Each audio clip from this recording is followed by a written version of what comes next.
My guest today is the lead singer of the international metal band Unveil The Strength. Please welcome. It's an honor for me to have him on the show, Mark Wolfe. Hey, Mark, how are you? I'm well, thank you. How are you guys? Oh, I'm very fine. First, I know that you came from a musician family, but before becoming a singer, you had a long road. I mean, you have been a Marine, live in the real world, in the street. You suffer anxiety.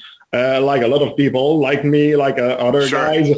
And during those time and things like that, it's sometimes very hard. So the question is, can you talk about how your life helped you become the singer and the artist you are now? Wow. I'm glad you're starting it off with all the easy questions. All right. So I don't know. I mean, nothing is kind of an exact plan for me. Things just kind of turned out how they turned out. I think the thing for me is the first thing, when you have anxiety or you suffer from anything, any sort of mental, I hate calling it an illness because I don't consider it an illness.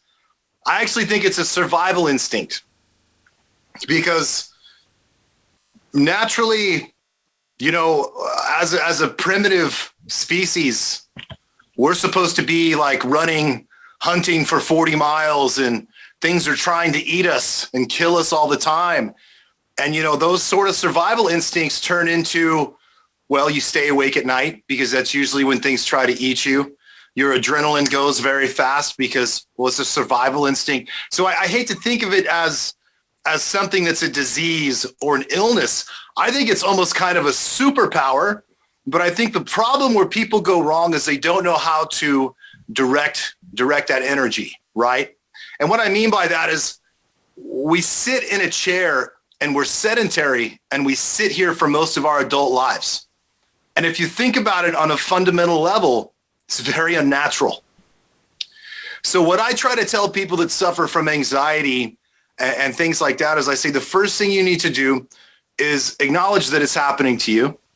And and the second thing I say is forgive yourself because it's okay. It's all right, man. You're just an imperfect human, right? That's all we are. We're just imperfect humans. And admitting that there's something wrong and acknowledging it are the first two things. And the third thing I say is come up with a plan, and a couple of things that helped me were, I started doing jujitsu. Okay. And that was huge for me. I mean, there's so many endorphins that get released when you do jujitsu that it really helped me a lot. But overall, it's really the decision to say, hey, you know what? I'm going to make an effort to figure this out and become a better version of myself no matter what.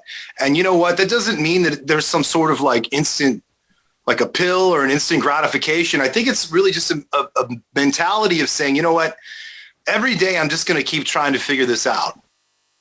And I've had setbacks and I still have bad days. I still have days where I have to shut everything off. I can't deal with anybody. It's very real. It's very debilitating when it happens. It's brutal, especially when you're I almost think it's worse when you're in a band or something, or you have any sort of public where people know who you are, because everyone's like, well, where'd Mark go today? Where's Mark? And it's just kind of like, hey man, I had a minute and I had to shut everything off and sort some things out. But you know what? I forgive myself and I just keep working. And a lot of my PTSD from combat, I just started writing songs. And it was with my old band a long time ago before Unveil The Strength. But then I wrote these songs, and then those songs were in 12 television shows and 2 movies. Okay. And I didn't mean for that to happen. It just happened organically. But overall, I guess what I'm trying to say is once you acknowledge it and once you forgive yourself, focus on something you want to do with that energy. Get it out. Talk to somebody. Go do something. Get involved in an activity. But do something. Don't tell yourself that it has to control you. It doesn't. It doesn't. It might be a part of who you are, but it's not entirely who you are. You know, I'm a big fan of your voice. Your voice is very powerful. Did you take some lessons, or like I said before, you have a family of musicians, so your mother maybe help you, or your father, your daughter, or someone? So, so my mom was a country singer. Okay. And when I mean country, I mean like Patsy Cline, old country, big country voices. And my brothers, when I was little, were in an 80s hair band, right? And then later they wanted to make money, so they joined a reggae band. Ah, okay. Because I grew up in Florida, so all the tourists wanted to hear reggae. So I grew up with all these influences of really not, with some metal when I was little, but as I got older, it was just really melodic and melody. So I think I try to incorporate that. Like the rule for when we write is I just say, hey, look, you can make it as heavy as you want, but I'm just going to make sure the vocals have melody. It has to have melody for me. It's just who I am. It's what I like to do. I've been in a death metal band before. I've done all the screaming. I can do all of that stuff, but it's just not really where my heart is. You know, and for me, I've taken a couple of vocal lessons. I listen to Melissa Cross. I have a couple of her DVDs, and I really like her. I really like what she does. She's so good at what she does, and she works with a lot of great vocalists. I have another guy. I can't recall his name right now, but I do his warm-ups, and I'm a big fan of that. And I try to just do my warm-ups every day and then just go through the set and just keep my vocal chops up. I mean, during COVID, it's been hard, you know, because, you know, you look forward to like, hey, we're going to play a show. Oh, yeah, that's not going to happen right now. So, but actually, speaking of that, we are looking at December. We're looking at playing some shows in Texas. Oh, yeah. So if you are in San Antonio, Austin, Dallas, or Houston, there is a chance this December that you might see us out there. So if you see us pop up and you're in the area, please come out and say hello. We just want to do a couple of shows and get a couple under our belt this year. And, nothing crazy. We don't really care. It's a no pressure sort of situation. We just want to play. We just feel like 2021 has been so messed up. I don't know if I can swear on here or not, but it's been so terrible that I'm like, I don't care. I just want to play. I don't even care who it's with. Just want to get out on the road and play. Will be a great moment for sure. You talk about your musical past. So at your point of view, this is your first major band? This is the first band this is probably the second band that I take this band pretty serious. I mean, it's for me, it's my entire life, man. I mean, this is what I do every day. Every day I wake up and I say, how can I make this 1% better every day? Like, that's it. I have zero expectations, but I work hard at it every day, any minute that I can. I'm pretty sure that the lyrics are incredibly personal to you. And you talk about the human, the yourself, your heart, your mind, your past in the Marine. I like the one that you support the Marine. We heard it in many songs. But what do you like to talk in your songwriting, and how is it important to you to deliver a message in every song? Because I think music can be a powerful weapon. Yeah, I mean, we do. One of the things that we try to do, if we can, is we try to get a nonprofit that's relatable to a song. Like when we released the song Hell's Never Over, we worked with Heart Support. I don't know if you've heard of Heart Support, but basically Heart Support is a nonprofit that's run by the lead singer, Jake from August Burns Red. And it's basically mental health for musicians and musical fans of heavy metal and hard rock. And, I think every Vans Warped Tour, they had a tent set up and kids would come and talk about their problems. And They do a lot of great things for people. And because the song Hell's Never Over kind of touched on, you know, PTSD and suicide, I wanted to incorporate them with it. And it's the same thing with Unstoppable. There is a nonprofit that supports, it's called, what is it? It's basically a team, and they sponsor amputee athletes to do CrossFit. And it's freaking awesome, dude. And I mean, it's the most incredible, powerful thing you can see in your life. I mean, I wish in high school they would make kids watch people that have that much determination just do things like that, because it says so much without saying anything. You know what I mean? A slap in the face, a kick in the ass. Yeah, like it really makes you go, wow, what am I doing? Like, you know, my life isn't that bad. This isn't that hard. These people are overcoming overwhelming odds and fucking crushing it. And that is really what life is about. Life is about things coming at you, and a lot of times you have no control. I envy you if you have control over things happening to you in your life, because I don't. And I've had some things happen to me that I have no control over them, but every single time I just figure it out and I just keep moving. And that's really kind of, I apply that to everything in my life, whether it's music, jiu-jitsu, my personal life, like just figure it out. I don't really complain that much about it. I just deal with it, and you just keep going. I don't really get emotional about it. I just kind of say, okay, all right, well, there's no sense in wasting any energy on that being negative. Let's just figure it out. What do we have to do next? A Marine want to help other people, try to save people.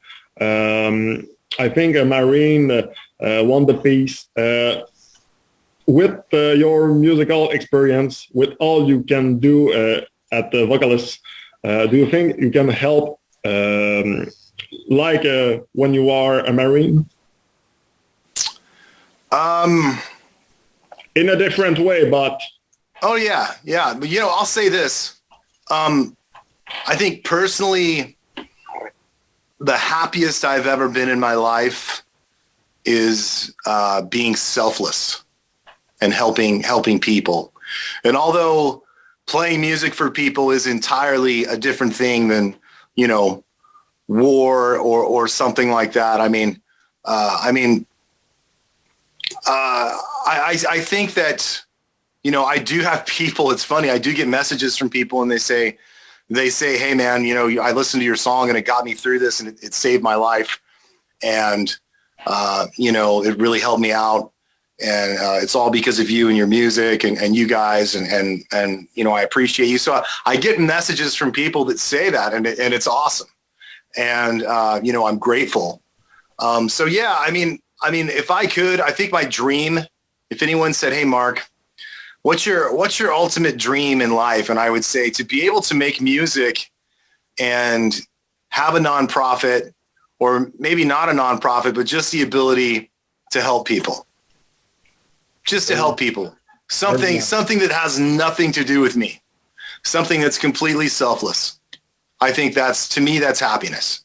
It's definitely the people you are, and it's very, very, you can be very proud of all what you did and all you want to do. Yeah. About the next question, we heard a couple of days before the new single "Kill." Yeah. What is the story behind this new hit? And I have to say, I love the video. Well, the song "Kill" is kind of. I've had things happen to me that are pretty horrific. I've seen some pretty horrific things. I've done some pretty unmentionable things, and I think a natural survival instinct for a lot of people, mentally and emotionally, when you're in those situations, is to shut everything off and you just kill it. So it's basically about having a memory that's just so horrible that the only way you know how to deal with it is to shut it off. And you have to shut it off to survive and to function for a while. until it affords you the proper time to where you can, it might take years, to where you can objectively kind of sit back and think about that situation and dissect it and then figure it out and then try to get past it. So, kill all the memories that we ever made, take them all away. It's just that initial numbness that sets in. And I mean, I really enjoy these questions because I think one of my biggest pet peeves in music is you have musicians that make these songs and you ask them what they're about and they don't even know what the fuck their own songs are about. It's like interpretive dance. It's like a bunch of people wearing black tights on stage, doing weird dance moves. It's awkward. No one really understands what's going on, but they call it art. And I'm like the opposite. Like every single thing I put out in the world, I'm almost telling you exactly what's going on. Like I have an explanation for almost everything in this band. And I think it kind of freaks people out sometimes. But I mean, that's just how I am. I want to put thought. And like I said, it's very not manufactured. It's very real. These emotions are coming from some pretty real life experiences that I've had. And it's kind of interesting because I had a friend of mine and he brought it up and he said, Mark, there's not any combat veterans, like real combat veterans that are in bands that are playing music on any sort of big level or bigger level or trying to. And I said, well, what do you mean? He goes, well, dude, who's served in combat that's in a metal band? And I said, I don't know. I don't know. You're right. I don't think anyone has. And then he looked at me and he goes, yeah, you're the voice for all of us. And I said, fuck, no pressure, right? You talk about kill. Now it's time to talk about be alive. Because on a more personal note, you achieved that a couple of weeks before we talk now. After surgery, what happened and how do you see life now? Did something change your perspective? As well, I guess before I get into this story, I'm going to talk about something a little bit different. As part of my journey for mental health, I did some things where I experienced an ego death. And if anyone here listens to Joe Rogan, he talks about experiencing an ego death and the things that he did to do that. And those of you that know, I'll let you figure out and draw those conclusions as to what that did. But it was a therapy for me and a couple of other veterans. We went to this therapy and we experienced an ego death. And it's the closest thing you can do to dying that you can do. And that was a huge impact on my life. And it completely changed my perspective. And, it gave me way more empathy. And it gave me a lot of, made me feel things again that I didn't think I would ever feel again. And now, the thing that happened to me last month that you're talking about, I did a lot of things in the Marine Corps that were pretty hard on my body. And my back has been having problems for a minute, but I try to maintain my fitness, and that's kind of helped me with my pain and to where most people don't even know I have a back problem. Well, earlier this year, my back went out and I was paralyzed from the waist down. Okay. And I was in a wheelchair for 4 weeks. And then I was in one of those old people walkers for like 7 weeks. Walking around, hobbling around my house like an old person. It was really funny. It's very humbling. And so while I went to the hospital, it's the old Mark. Yeah, I know. It's like Grandpa Mark. I dyed my beard gray, and So I was in the hospital, and the doctor came in, and he looked at my scans and my tests, and he said, "You have to have 2 discs replaced." He said, "It's not an elective surgery for you. You have to get it done." And so I spent most of my year, because of COVID, my surgery was pushed back twice. Okay. And I finally had the surgery, and they replaced 2 discs with titanium, and then they fused 3 vertebrae. And in the process of the surgery, I died twice on the table. Both times it was like 45 seconds or no heartbeat, completely flatlined for 45 seconds. And the second time, I guess there were 15 doctors and it took an ml of atropine. They have a whole list of things they do when you're dead, I guess. They have a whole list they go down. They're like, well, we're going to do this first. We're going to do this first. And the very last thing they try on you is atropine. So I was at the bottom. I was at the bottom of the list, bro. And I guess normally they use half of what they used on me, this atropine, and it can like wake up a horse. And they said, we gave you an entire ml of atropine and you barely responded. So wherever I went was obviously a pretty good place, and I was pretty happy there because I didn't want to come back. But I came back. It's very strange. I woke up and the doctor looked at me and was like, hey, you flatlined twice. And I was like, what? Yeah. What? And they were like, yeah. And I was like, well, I was pretty sedated at that time. And I really didn't know what to ask. You know, I was just kind of, I was on some pretty serious painkillers and I was just trying to soak that in. And then I got little bits of information. And here's the craziest part about this story. The craziest part about this story is I dreamed that this happened to me 6 months ago. Oh. I dreamed that I died on the operating table from anesthesia 6 months ago. And between this surgery last November, I had to have a surgery on my hand because I damaged a tendon in my knuckle from doing martial arts. And I was so nervous about them putting me under because of this dream that I asked them if they could keep me awake and do the surgery because I was so scared to be put under because I had this dream. And so they convinced me to go under. So I did that surgery and I was fine. And then, and I didn't think anything of it. And then my back went out and then this happened. And I said, oh, that's right. I had a dream that this was going to happen to me. But in my dream, I just woke up, right? Like I dreamed that I was dead, but then I woke up. So I didn't really know in the dream. I didn't see myself waking up in the dream. So I didn't really know how it ended. As far as I was concerned, my dream was like, dude, you're going to die. And then it happened to me twice. And I looked up the statistics, and the statistics of this happening to someone are 0.0001% chance of this happening to you if you have a surgery. It's a miracle. Yeah. And it happened to me twice. So I played the lottery to try to see if I could win some money because I thought maybe I had some good luck or something, bad luck. I don't know. I didn't win, but it's okay. But yeah, so I died twice. I had a dream about it.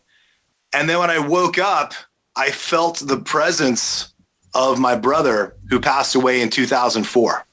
Okay. So there was this whole sort of like spiritual thing going on that I have no idea about.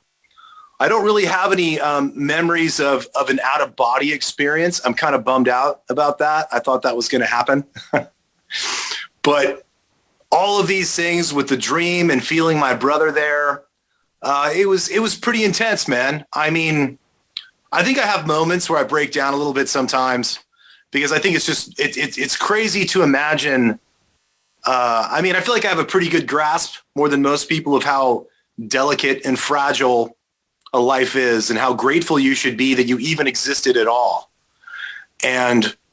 But this just, I mean, I don't know how to describe it. I mean, it just puts it in such a crazy perspective, because it happened.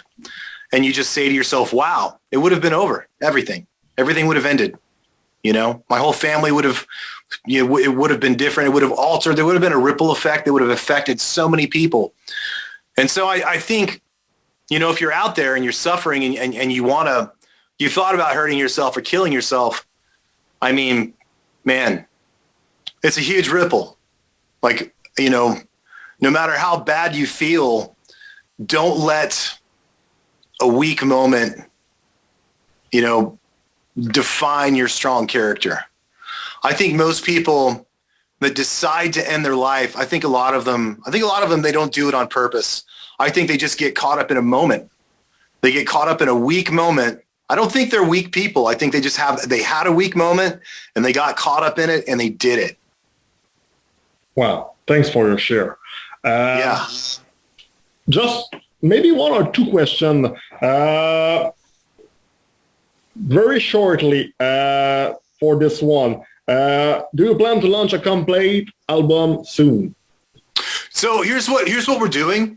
We're going to release all of our songs. We've got 4 more songs that we're going to release. And once all of the songs are released, we're going to release it as a record. Okay. Right. And that's going to be the plan. But my question for you is, that's my next question. Kill coffee. That's right. That's the last question. I know you're a big coffee drinker, and I don't have any debt. I don't have the miracle for me, but my miracle for me is to drink coffee every morning because that's what you wake. Can you talk about your coffee brand, how this project started, and why? So I'm going to be perfectly honest with you, man. If somebody told me a year ago I was going to make a coffee, that the band was going to have a coffee, I would have laughed in their face.